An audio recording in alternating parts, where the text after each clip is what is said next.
One little action can really make a whole huge deal in the entire set. The you did was fucking stupid. Happy feet, combo, that ain't PC survives that attack. Both players are on their feet again, they hit each other. Oh my god.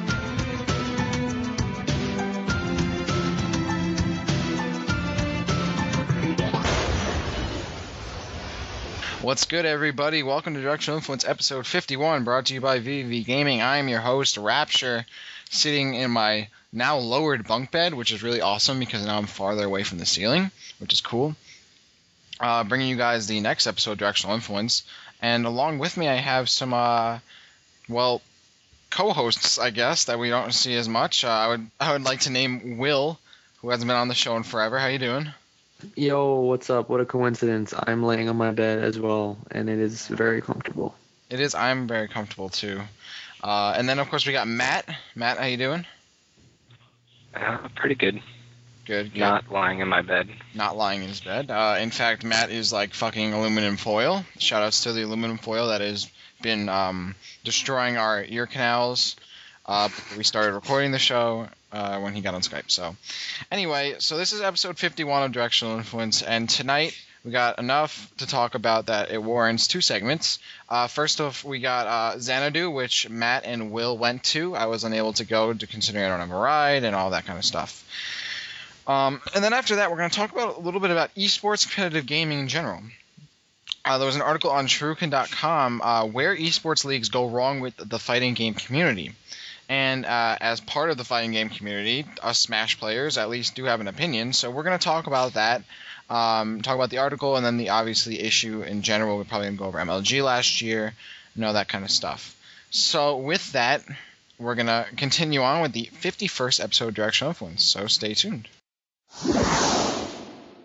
So this past weekend in, I don't even know the state that it was in. Help me out, guys. What state was Xanadu in? Oh my god. Xanadu took place in Arbutus, Maryland. Maryland. Okay, so yeah. Xanadu this past weekend, I'm sure some of you guys have heard about the Neo dance. We'll get to that soon. And, of course, the overall results with some stellar placings by Vinnie. Again, Vinnie is taking the world by storm. Esam, who is now part of VV Gaming, so shoutouts to him. And this is obviously singles. Mewtwo King in third, and Neo will also talk about his forfeit to Vinnie to get fourth place. So yeah, Xanadu. Will, you said you had a terrible time driving, so I want to hear about this. Well, not really. I mean, the trip itself was only 4.5 hours. We thought it was going to be like 5.5, so that was pretty cool. The carpool was actually pretty hype because it was me, Vinnie, Matt, aka PD, who you guys all know.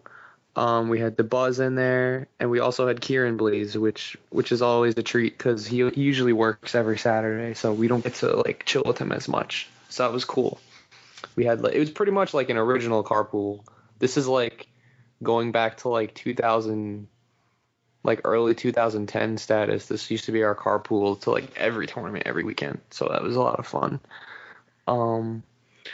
I mean, the only mishap I had that was annoying was the one point when it was like getting later on in the day of the tournament. I had like a really bad headache. I had just lost to Lai in winner's bracket. Shout outs to Lai. He's pretty consistent now. He's definitely had like really fast reaction time, and I don't know. I was not willing to camp. I feel like, I don't know, he played really well.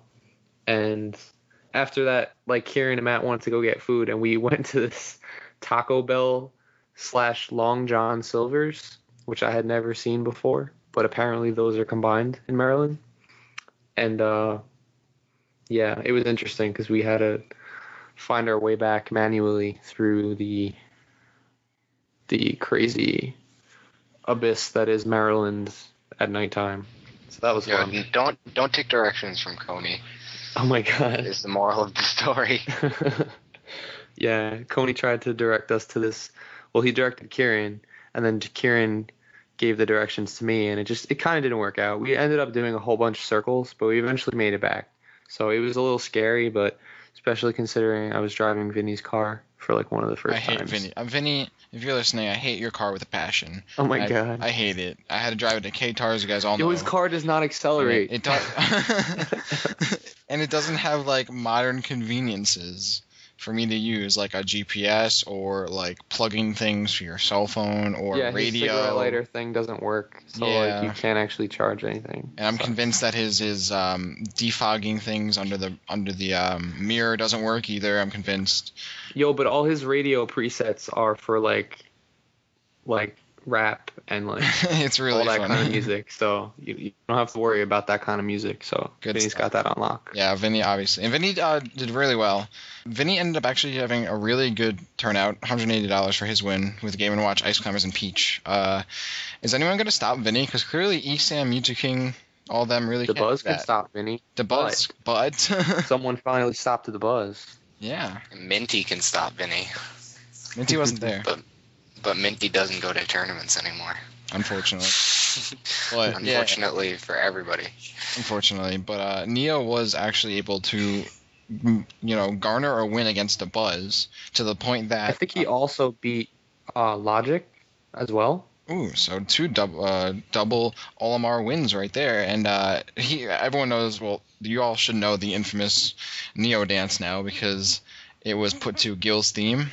And it is now on Facebook and YouTube, most likely. So you guys should all check that. Guile's theme. Gil, Guile, whatever. All right, man. I'm sorry. I don't really use that sorry. character. Guile. I think it's Gil. It's definitely Gil. His head looks definitely fish. not. It is most certainly Guile. Go post that opinion on SureYouCan.com. It's definitely Gil, and you would get blasted out of the sky. Would like talk about the pronunciation of its characters because I can't be right on that site, and we're actually going to talk about them a little later. Okay, you're just bad at pronunciation. I'm just bad at pronunciation. That's actually what it is. Either way, it was actually a really fun tournament, and as far as I've seen, I actually caught a bit of the stream, but out of 36 entrants, it was not a big tournament in terms of like it wasn't like Genesis, so I really wasn't able to grab that really quickly. I also found it really funny how on the results Apostle was put as Squirtle and Charizard, even though if he didn't beat everybody, he'd have to use Ivysaur as well. Also, just a very little nitpicky thing. I don't know why I pointed that out. Hold on. All right. Sorry. I'm going to now move to my bathroom, where the internet connection is now better. That's weird. And jump down from my bed. Here we go. Walking over to my bathroom, sitting here, gonna occupy the bathroom for a little bit as we finish up the show. Fun Is stuff. it better by the window? No, like it's There's just no window? No, the bathroom's next to the hallway where the router is and shit. Ah, okay. All right, so continuing on this, overall Xanadu seemed like a really successful tournament. You seem right? Yeah, I mean, we were hoping for like 50 to 60 entrants, which was like, oh my god, that's going to be hype. And it was kind of upsetting for us to come as a carpool of 5 people from Long Island, like 5 hours away, for like the size of a tournament that we kind of just had at the PolyBrawl 6, which was a massive like fail of a turnout in terms of what we would normally get for a PolyBrawl, which was around like 30 entrants. So it was a little upsetting. Certainly I know Mewtwo King was upset. Yeah, I mean... And I know Ally was probably happy with his decision to stay home, so... Well, what I want to know... Well, talking about PolyBrawl, that happened on November 26th. I mean, the PolyBrawl name, I think, is rather well known in the area, at least in our area, so... how many entrants did you guys get for that one? Do you remember, like around like 30 or something? I think it was like upwards of 30, like okay. maybe late 20s. The problem is that it didn't actually take place at Polytechnic University, so that was a big factor. The location change, and it was the day after, 2 days after Thanksgiving, so it was mostly the timing and the location difference, in my opinion. Right, and then this coming weekend, we actually have Concentrate 3. Now, for those of you who do not know, the Concentrate series has been hosted by Juice Gaming in Fort Lee, New Jersey for the past few months. And one of the notable things about it was not only was it been Metaknight banned, but it's also had an experimental rule set, which has been like an invite-only tournament. I know, Will, you played in it. But now it's coming up this weekend, December 10th, but singles only. So, really? Yeah, singles only. I actually thought Are people there knew any about other it. events? No, it's I believe it'll Just be regular singles? It'll be singles, and as They're I'm doing looking the at one stock tournament, I believe, too. They are? Okay, so they are doing the Unity rule set except with Metaknight banned for singles, and I believe they are doing the experimental rule set. So yeah, doubles oddly out of the picture. Any reason? I mean, I think it's been talked about a little bit, but what do you guys think about that? I think it has a lot to do with the time constraints, because I've experienced both concentrate events, and they were very optimistic on the scheduling.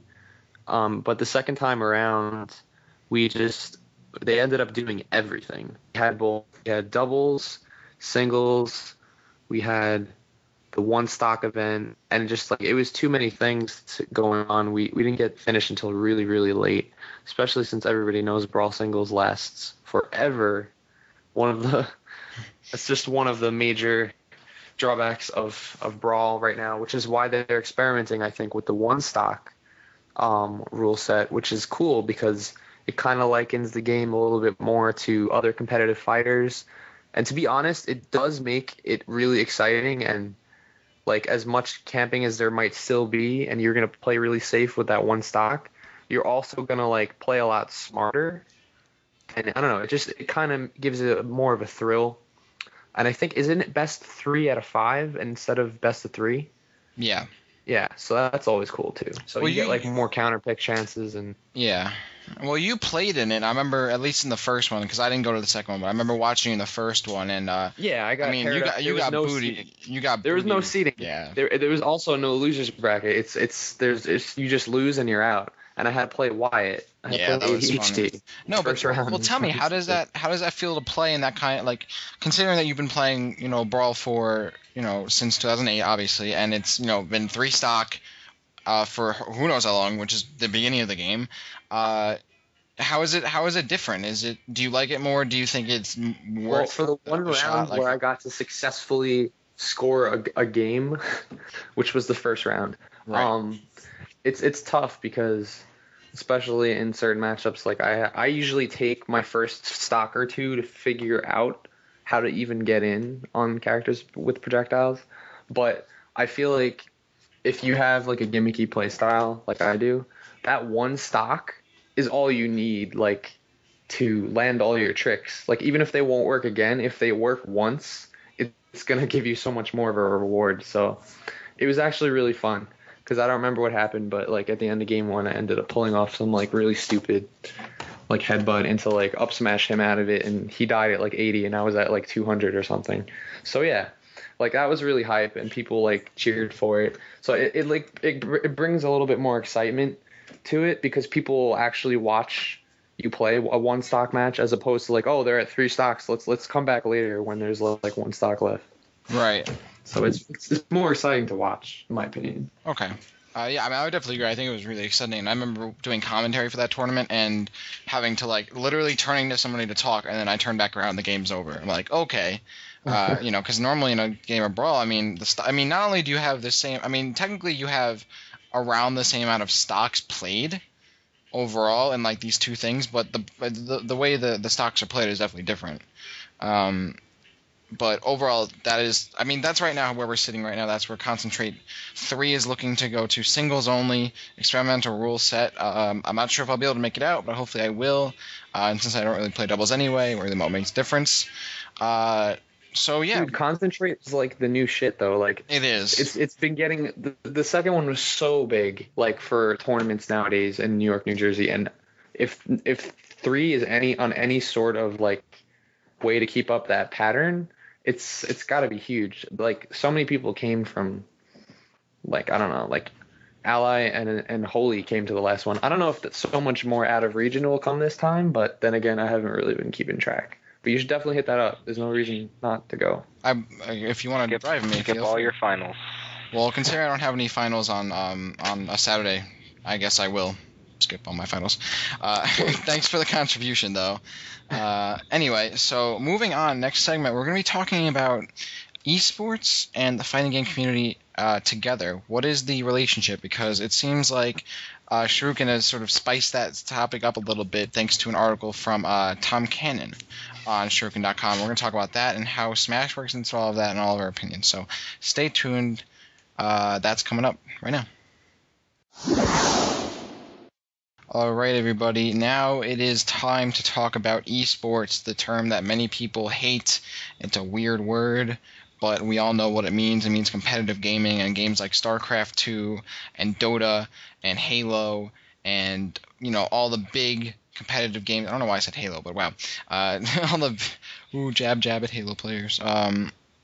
Esports is something that we can't really get rid of, I guess, in terms of the actual topic and the title and the subject and the name itself. So on Shuriken.com, if you guys haven't seen it, it's an article called "Where Esports Leagues Go Wrong with Fighters" was written by a man named Tom Cannon. And his article was about essentially the relationship between the fighting game community and esports leagues like MLG, WCG, CGS, etc. So the article essentially goes over, if you guys haven't read it, it talks a little bit about how fighting games have been doing really well, which is, of course, if it's written by a fighting game player, it's going to do that. So we've talked about how fighting game communities do well because of how they are, like Street Fighter and all of that. And then it goes over some of the blunders, like WCG 2005, where if you guys don't remember, the World Cyber Games used Dead or Alive Ultimate rather than Marvel vs. Capcom 2. And MLG 2005 and 2010, a number of games were held in EVO, but MLG held tournaments for Halo and Smash Bros, as the article points out. Though, actually, the article, I just want to mention, only mentions Tekken 6 being picked up as a fighting game in 2010, when, as we all know, Brawl was also picked up. CGS 2007, Dead or Alive 4 was used. And, of course, we all know how CGS worked out, a.k.a. it didn't. It sucked. Furthermore, the article goes into how pretty much esports leagues have tinkered with Smash games and, how not Smash games, fighting games, and how it hasn't really worked out, and then how the esports leagues have now, almost have a non-engagement policy with fighting games because of apparently how we are or whatever.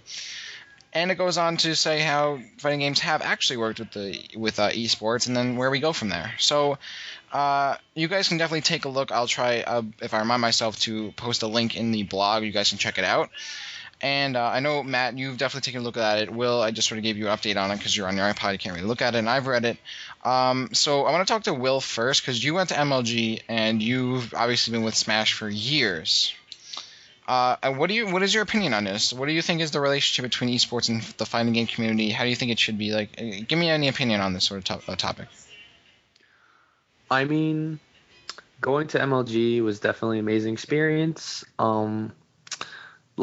In terms of Brawl, I feel like the only people that were probably interested, besides the fact that there wasn't a stream for other viewers to watch at home, and there was always sponsorships for streams for StarCraft and all the other huge games, and so that was kind of unfortunate. And I feel like if we had a stream, it would have helped expose that a little bit more. But in terms of, I feel like Brawl doesn't have as big of a following.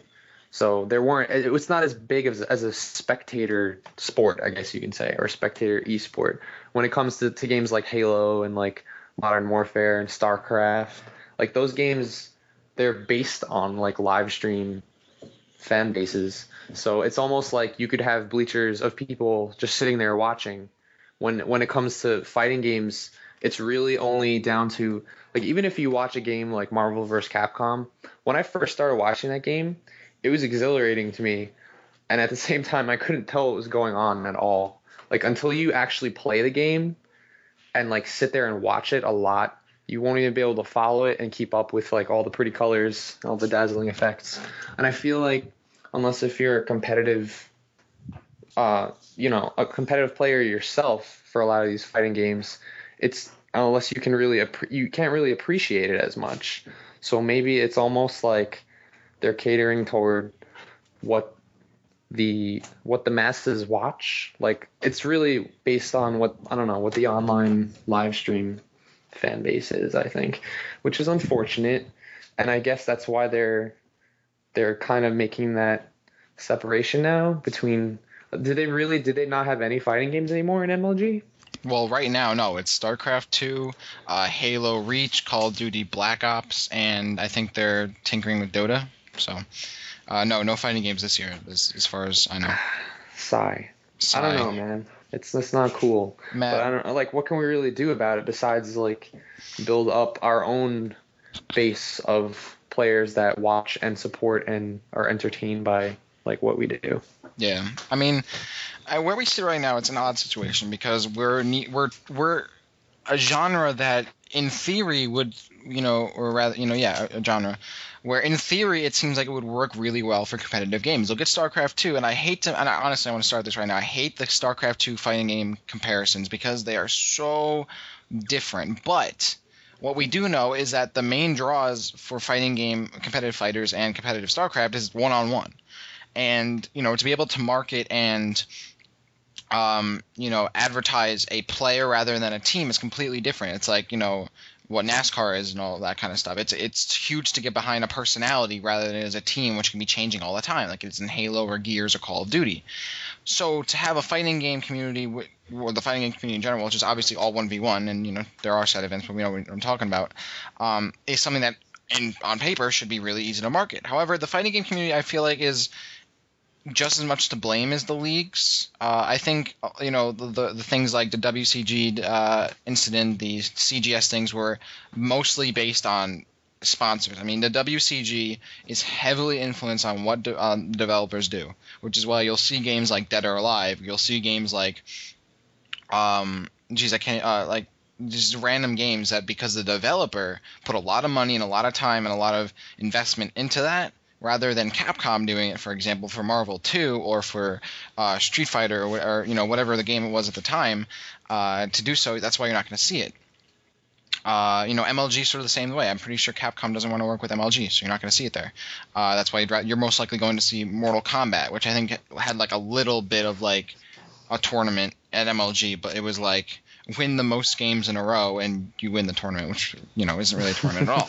Right. So I think everyone right now is sort of testing the waters, and I think the fighting game community really can't go anywhere but up right now, because it's either going to happen where the fighting game community is going to just become part of eSports as it is and sort of get absorbed, or it's going to do its own thing, which will be part of esports. Because, like, if you think about it, esports isn't being part of a league or whatever. It's like, tennis, soccer, basketball, they all have their own leagues, but they're all under sports, right?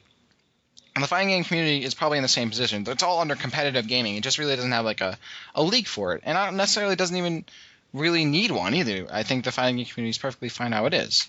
I think a lot of people are just sort of up in arms because of how, everyone's comparing to StarCraft 2 and how apparently everything needs to be in a league and under huge, advertising and sponsors and all of that, which I don't really necessarily think it does. I think it'll come in time. Also, I want to point out that one of the things that the fighting game community really has that's different from other things, in a bad way, and I think someone actually made a comment of this on Shuriken on the article, was that the fighting game community is a community, but all the fighting games put together. You never refer to the Marvel community, you never refer to the Street Fighter or the Smash community, because, well, the Smash community is sort of different, but, in terms of like Street Fighter or Tekken or Marvel, a lot of the players play different games, which is why you see a lot of these games in the same tournament. But when you go to a StarCraft tournament, you go to play StarCraft. You're not there to play StarCraft and then Brood War and then Dota and then World of Warcraft, right? So I think there's maybe a distinction. Maybe, there's in-community bickering, because when you go onto a stream for, say, EVO, and, all the Tekken's, like, players, like, yeah, let's watch Tekken, and then Street Fighter comes on, and they start raging, and then all Street Fighter players, laugh at them. You see a community that's divided. But if you go to a StarCraft 2 stream, you're going to watch StarCraft 2. They're all StarCraft 2 players. They're all StarCraft 2 fans. They're all going to watch StarCraft 2 and not a fighting game, which is why a lot of people were up in arms at DreamHack this past, I think it was weekend or the weekend before, was because of the fact that DreamHack Street Fighter, which, by the way, was poorly advertised, I believe. Nobody really knew about it. I don't think any top players were there. But it automatically just showed up on the stream, which had pretty much all StarCraft 2 the entire weekend.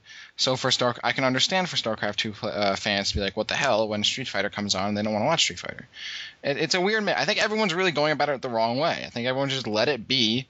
Let the fighting game players do what they want, and if they want to start their own league, if they want to be part of it, if the developers want, whatever. I feel everyone's forcing things almost because it I don't know, it feels dumb. Everyone has to do this. Nothing has to happen. The fighting game community is pretty much fine. I don't know. Matt, what do you think? Well, everyone's going to want to try and force things, like it's just going to happen. If you're at a certain level and you see a level above you, you're going to want to try and achieve that level. I mean, you see these games like Halo, all these huge games in MLG, they obviously have a lot of hype going for them. They have a lot of money dumped into them, and they have a lot of support from the companies who make them, and a huge fan base that's willing to watch them. It's kind of frustrating because like the fighting game community is renowned for its hype, and like it's sort of frustrating to just be like, why can't we achieve that level? And honestly, there's a lot of answers to that question as to why we can't achieve that level of hype, or not that level of hype, but that level of the sponsorship money and all that good stuff that comes along with it. Because I mean, there's just so much unnecessary tension between us and the rest of the esports community for whatever reason, because they just don't want to work with us and our rule sets. Like Smash in particular had an even more difficult time, because of our intricate rule sets that we've been so dedicated to for years. It's hard for us to like try and work our way into this already niche couple of games, especially when we have such a strange rule set, which is why we had to make something like the URC. But these games like Street Fighter and stuff, I mean, there's nothing particularly controversial about their rule sets or anything. The only thing that's preventing them really from being a part of that community is the backing from Capcom and whatnot for working with these sort of things. And I think that esports, although it's a good thing for us, like we view it so positively, Capcom looks at it and they think they realize it's not as profitable as as it would be to just keep out of it and just let people enjoy the game for what it's worth. So I mean, until the day where these companies like Capcom and whatnot decide to work with these huge sponsorship companies like MLG and whatnot, then we're pretty much just going to remain in the spot. And I mean, there's nothing wrong with that, but I mean, like, eventually, I'd say that eventually it'll probably happen. I mean, I agree. I think a problem here too is that, look at Capcom. Capcom is not like a developer, an indie game developer that would love to have its community playing its game competitively all the time, whatever. Think of Riot Games, who does League of Legends, I believe. I mean, completely involved with the community. I can't remember who's behind it, but Skullgirls, I'm pretty sure, is pretty community based and active and all of that. But then you look at Capcom. Capcom is not a small developer making games. It is a huge publisher, developer, all those kinds of things. Capcom is huge, and it doesn't do just fighting games. It has Resident Evil. It has, I mean, I can really go on about all the different kind of games that Capcom does. So Capcom may just want to sit back and all of that, and that's perfectly fine. But then, I guess the fighting game community sort of has to realize that in a way. Also, it definitely comes down to money. I don't really think that there is actually one big thing that's actually in the way of esports and fighting games sort of becoming. No, that's true. I don't think there's there's no one big thing. It's not like the fighting game community is like, no, we don't want to do this. It's not like esports is like, no. It's all these small little things. I personally think the fighting game community doesn't know what it wants. I think part of it wants to be really big and sponsored, and the other half wants it to be underground and youthful and have its own thing. And that's fine, but the StarCraft 2 community, whether you like it or not, and I hate to make the comparison again, but they were all understood what they wanted, the collective pretty much, and they all went behind the people that they knew who could drive it, and they became. I mean, we know how big StarCraft 2 is, and there's a huge difference between the fighting game community and the StarCraft 2 community in terms of content as well. Think of how much StarCraft 2 content there is out there. I mean, imagine just like they're literally days, weeks, years of content that is produced daily. Day 9 is all this stuff. The streams are amazing. You can go to teamliquid.net and there's streams everywhere. You can just watch people play the game. The fighting game community is a similar thing, but on a way different degree. You have the streams, every week and whatever, but you don't have very many individual streamers really in the same context as StarCraft 2. Also, you don't have that content being generated. Yeah, you have those shows that pop up. How many times we see like a new show pop up? But I honestly can't name many of them except like the one Maximilian does, Assist Me and all his kind of cool stuff. That's cool. But then like the random combo videos. But clearly it's not working. And I don't really know what it is. I'm not a sponsorship person. I don't work in PR. I don't work in advertising and all that. But so I can't tell you, and I don't work in the sponsorship world. I can't tell you what exactly it is for the why sponsors aren't behind this, why that. But I can say though that the fighting game community definitely has the control to change things, because if whatever they want, they can make it happen. I feel like there's definitely nothing stopping the community as a whole to do things, but they have to. Overall, we have to shape up. Smash isn't. No, that's so true. Like the fighting game community has so much potential because, like I said, there's so much hype behind those games. Like you can watch a game of StarCraft and not understand anything that's going on, but there's so many colors and shit on the screen that like it's hype. Right. And it's the same thing for a game like Marvel. You might not be able to understand what's going on, but this fucking giant robot is fucking this guy up. That's happening. Okay. Right. So, if in general we just really have to shape up. I mean, if you look at these like StarCraft commentators, like all these big StarCraft commentators, I don't know them by name, but they're so hype. Like, oh yeah. Like I've said in previous episodes, like I can watch a StarCraft stream and these people will make this experience hype for me, as well as being informative. And I think that the closest community, in all honesty, to reaching that is the Street Fighter 4 community, because when I watched the EVO stream just this year's EVO, it was perfect. The stream was – the people who were running the stream were so informative, and they were so – they kept the flow of the game going. Like I don't really play Street Fighter, but I could understand what was going on because they were just – sort of being so professional about it. They're wearing suits, like it was just so perfect. I wish we could just have that like every weekend instead of, like I've said in the past, stating problems with streams and Smash in particular. It's just these people are just telling you what's going on in the games usually, and they're just screaming into a microphone. Like that's not the quality of stream that we want. And at the same time, with that level of professionalism in the commentating, like as well as giving you all like the technical details, like you get to get commentation from like Seth Killian, like himself, and like I don't know, the shit's crazy. Like they're talking on about a personal level of the players that are actually playing, like their mindsets and like what they do to practice and like their training patterns, like everything. So it's like they have all the background. It's very professional, and I don't know. I definitely do think that if we could step up in terms of making our streams enjoyable and like to the utmost ability, like you said, like how Street Fighter 4 like basically has achieved that at EVO.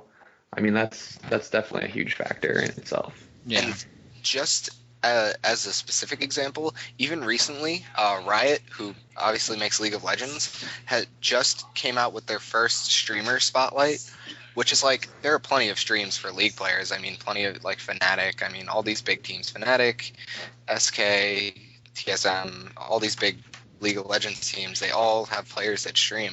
But they specifically picked Shuche from Team Fnatic because he acts so professionally on his stream.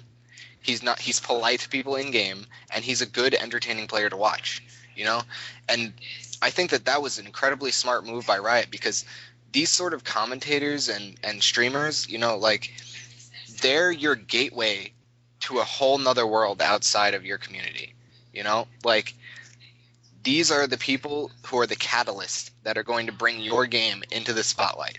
So you have to be able to make sure that above all else is as close to perfection as it can get.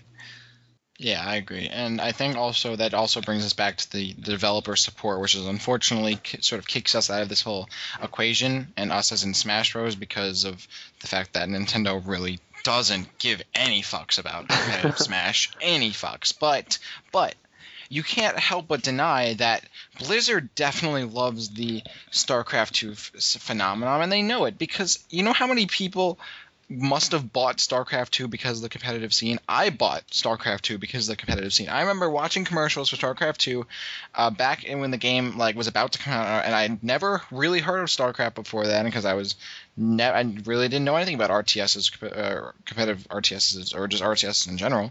And I saw the commercial, I was like, not really my game, whatever. But then all of a sudden I start watching it at MLG and I'm like, holy crap, this is really fun. I want to get into it. So I bought the game. That's money in their pocket, right? They're making money. The Barcraft phenomenon, which is amazing, by the way. I went to a Barcraft event. It was so much fun to watch, and that was amazing. And you cannot tell me that that's not generating sales. It's not generating hype. That's not something that the developer wants to get behind. That is something that the developer wants to get behind because it puts their name out. You know, when if you sell, I mean, Capcom must at least be aware of the fact that, 10 years later or whatever, Marvel 2 was still such a hype game and people still played it. Whether that means anything to them or not, I think that's very important. Developer support is honestly a make or break thing here, and I think the fighting game community is unfortunately in a position where not all their games is being treated the same, and because of the fact that a lot of the competitive games, or at least two significant ones, Marvel and Street Fighter, are made by the same developer, is unfortunate, but guys like Seth Killian definitely help balance it out. Ultimately, I think the decision or the development here in the situation is that the fighting game community really just needs to, whoever is leading it, because that, again, I don't really know. I can't really think of someone who leads it. I can name a number of people in other communities who really have who are a figurehead, who lead these kind of things. I can definitely tell you that Day 9 is more influential than you think when it comes to StarCraft 2. But I really can't name anyone who's really behind driving the fighting game community. Maybe you need people like that, and if there are people like that, you got to get their name out, because I definitely follow it, and I can't really name anybody.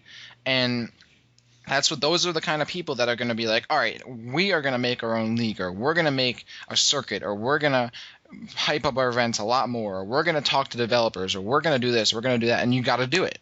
Or you can let things go on as they do and deal with the bullshit that you've been dealing with for however long, and it's going to probably get worse as the communities get bigger because they're going to start encroaching on each other. It's going to happen. Happens in sports. And you're going to deal with it when it comes to a head, and you're going to you're going to go either left or right and decide, am I going to keep doing this, or am I going to change something, or are we going to call it quits? Nobody's going to call it quits, so you only got two options. So I definitely think Smash out of the equation on this. I think really we're just sort of our own little island, and we're going to probably get a little bigger, a little smaller, whatever it is. We'll forever be our own little island. We really will. I mean, I'm okay with that, but I mean, I for one, I mean, even though I started my competitive career in Smash, I, for one, am willing to just embrace the entire gaming community. And I mean, I already have, but, I honestly think that the fighting game community is as close to the verge of a breakthrough as it's ever been. I agree. And I think this year's EVO proved that, without a doubt. As mentioned in the article, it pulled so many numbers, and I think that Capcom is going to start realizing how profitable this is. And once Capcom realizes it, it's straight edge from there. But the thing is, we can't force it. We can't force our way into the esports community. It's just gonna happen. Yeah, I agree. We can only put forth as much effort as we possibly can, and just hope for the best, because you can't put a triangle peg in a square hole. We just have to smooth it. You just get in there. I agree. I definitely agree. And thanks for everyone who listened to that. I hope you guys actually learned something from that or enjoyed it. And please leave your comments. Tell us what you think. Maybe we'll read one off next episode. But yeah, tell us what you think. Add to the discussion. Do you think the fighting game community really needs to force it and really get into the esports community and make a name for itself, or should it just go along with whatever? What does it need to change? Do better? Do worse? Whatever. Do differently? Let us know. All right, let's wrap up this show. How that rhymed. All right, everybody, that brings us to the end of Directional Influence episode 51. I hope you guys enjoyed this episode. I think I did. Actually, was very riveted by this discussion, and then I jumped at the opportunity to definitely talk about it. So obviously, shout outs to VVV Gaming. It's our 51st episode under them, so really happy to continue to work with VVV and host the show and all of that. Shout outs to my co-hosts who are finally back, especially Will, who I'm sure is like sleeping right now. I'm not sure if he's alive. No, I'm good. Oh, he's good. He's good. He's been tired. He's been tired, so we're going to try and figure out how to make him less tired when he shows up on the show, but we're glad he contributed. Of course, Matt here to talk to me about the fighting game community one-on-one, which is really cool. Shout outs to everyone who's listening and all you guys. I love you guys. Shout outs to everyone who's doing what needs to get done and doing the dirty work that the rest of us don't want to do. You guys know who you are. Other than that, shout outs to everybody. Shout outs to everybody. Yeah, I really don't have any specific shout outs. Just shout outs to everybody. And like we said earlier, be sure to check out Concentrate 3 this weekend if you can. Yes. Study for your finals another day, please. Yes. Just make it to this event. It's bound to be hype. If you guys haven't tried the one stock thing yet, you should probably try it in some friendlies. I'm actually thinking I want to try that out in some friendlies at least. At least go play a computer or something. Have fun. Go play level 3. Go play a level 3 computer and knock your socks off. Will, any shout outs? Shout outs to Vinnie for obviously his amazing performance this past weekend. It was actually the first time I ever sat down personally. Vinnie came up to me multiple times because he knows that I'm a friendly monster and a money match monster. So I'm going to sit there. Like, I don't care about finals. I'll just do my own thing, play as much as I can because I don't really get a chance to nowadays. But he came up to me, and I'm sure he came up to Matt and Kieran as well. And he wanted us to watch his matches and support him. And I watched him throughout the entirety of, like, losers finals and grand finals, and it was actually really exciting. As much as I fucking hate ice climbers, it was really exciting to just cheer for Long Island and just, like, really help him, just encourage him through everything. And he definitely has the talent to win Apex. Like, he knows that. He just needs to, he needs to find his own personal motivation, because I know he says it's hard to stay motivated. But seek whatever you gotta seek, man, because you can do it. Just find that motivation. And Sam Busby, don't be so down. You gotta learn that Marth matchup, because my Marth gets way too close. It was only a matter of time. Yeah, Neo's godlike. It was only a matter of time before he pulled it off. We didn't talk about Neo as well, much. in that case, I'll talk about Neo right now. Real quick, let's give shout outs to Neo, because he's been my Smash idol since like 2008 when I first saw him play against like Chudat in a video. So shout out to Neo, because Marth is still so smooth and fun to watch. Yeah, it's what I base my style off of. Like my dick. That character makes me still want to play that character. So shout out to Neo, and get your goddamn arm checked out. Yeah, definitely. That's really sucks. If you guys don't know, he had to forfeit to Vinnie in loser's bracket because of, I believe, carpal tunnel. Yeah, so that's really unfortunate. I hope he is feeling better. And so definitely shout-outs to him and his arm, because next time I don't want to hear that excuse. You better win it all. No less credit to Neo at all, because it was Game 3 when he had in a best-of-3 set. He took Vinnie to Game 3 before he had a forfeit, and everybody saw it on the stream. He was in excruciating pain from that. So yeah. Hopefully he finds a way to deal with that. I mean, it definitely was a very uncomfortable time later on in the day in Xanadu. It was very hot and stuffy, and I guess it was hard to deal with everything all at once. But so our condolences and our prayers and all that is with his arm. And hopefully he'll feel better soon, and next time he shows up he'll kick everyone's ass again. So that is episode 51 of Directional Influence. Next time we'll be talking about other things, as we usually do. We're getting closer to Apex, everybody, so more Apex updates. I'll be at an Apex meeting tomorrow to talk about stuff. Register. Register. Please go register for Apex if you haven't. The prices go up very soon. In fact, they go up. I'm going to look it up right now. If you aren't aware, the prices go up to register for Apex increases at December 17th. So you guys go to www.apexsmash, that's APEXSMASH.com, and register for all the games you want to play and get informed on the tournament because it is coming up so soon. January 6th, the 8th. One final shout out. Okay.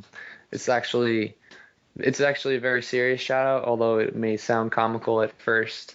You guys should all hit up allisdonate.com because really, people have been going really hard with the donate blogs, but it's true that a lot of these players don't get to travel.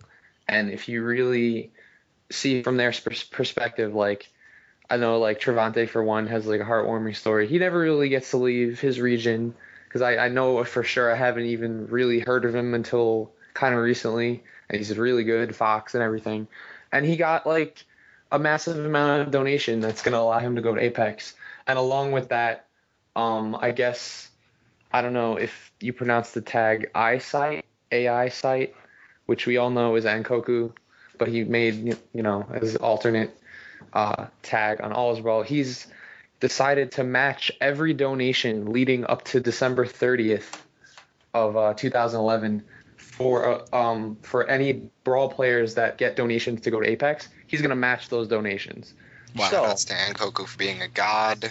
How does he have the money? Damn. You know what? We're not going to question it. Now I'm going to. That's general. this guy just has like a heart of gold. So like It does. anybody, if you want one of your favorite players to go to Apex and they have, their PayPal account set up and everything, they have their donate blog on All Is Brawl, wherever it may be the case. If you already donated to them, just be sure to find Ankoku's blog, AI Site's blog on All Is Brawl, and just post a link to it there, and he will match that donation out of the kindness of his heart. So. Yep. All right, and with that, hope you guys all enjoyed this episode. See you guys next time on Directional Influence. Peace.